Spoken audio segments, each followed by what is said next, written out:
Finally, after a long legal battle of almost 5 years, the court verdict was announced against Jantu Dev, accused of molesting 2 minor patients at the Kumarghat COVID Center.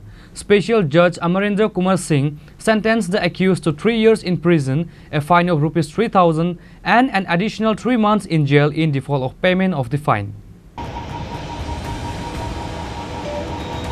Finally, after a long legal battle of almost 5 years, the court verdict was announced against Jantu Dev, accused of molesting 2 minor patients at the Kumarghat COVID Center. Today, Special Judge Amarendra Kumar Singh sentenced the accused to 3 years in prison, a fine of Rs 3,000 and an additional 3 months in jail in default of payment of the fine. The incident took place on September 2, 2020, when 2 minor girls from Kailasahar and Kumarghat were admitted to the Kumarghat COVID Care Center after contracting COVID. The next day, after the 2 minors recovered and returned home, they filed a written complaint with Kumarghat Police Station. The case was later investigated and a charge sheet was filed in the ASI court of Kumarghat Police Station. A total of 16 witnesses testified in the court during the hearing of the case.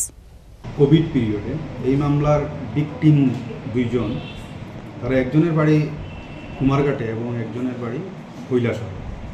তারা ওই Covid সেন্টারে Covid affected হয়েছিল, তো এখানে কুমারঘাটে Covid সেন্টারে তারা এখানে ভর্তি করা হয়। তো ওই ভর্তি থাকাকালীন সময়ে গত 2/9/2020 ইংরাজি তারিখে ওই মামলার যিনি 21% জন্টু দেব, উনি ওই কোভিড সেন্টারে এখানে দেখাশোনার কাজে ছিলেন সাফাই কর্মী হিসাবে। তো ওনার পিপি কিটটা করা থাকতো উনি যখন কোভিড সেন্টারে ডিউটি করতেন। তো উনি ডাক্তার পরিচয় দিয়ে ওই যে নাবালিকা দুইজন ভিকটিম, তাদের গিয়ে অনেক সময় উনি চেক করতেন, জিজ্ঞাসা করতেন এবং ওনাদের বিভিন্ন আপত্তিজনকভাবে ওনাদের গায়ে হাত দিতেন।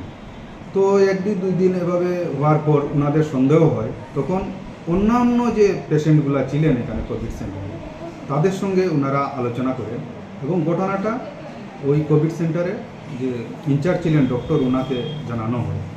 পরবর্তী সময়ে কুমারঘাট থানায় একটা মামলা হয়, যেই মামলাটার নম্বর হলো Kumarghat PS case number 61 of 2020 এবং মামলাটা রেজিস্টার হওয়ার পরে এটা তদন্তের জন্য ASI গোবিন্দলাল সিনহাকে দেওয়া হয়। উনি তদন্ত করে গত 30/11/2020 ইংরাজি তারিখে এই 21% বিরুদ্ধে উনি চার্জশিট দাখিল করেন এবং চার্জশিট দাখিল করার পর মামলাটা শুরু হয়।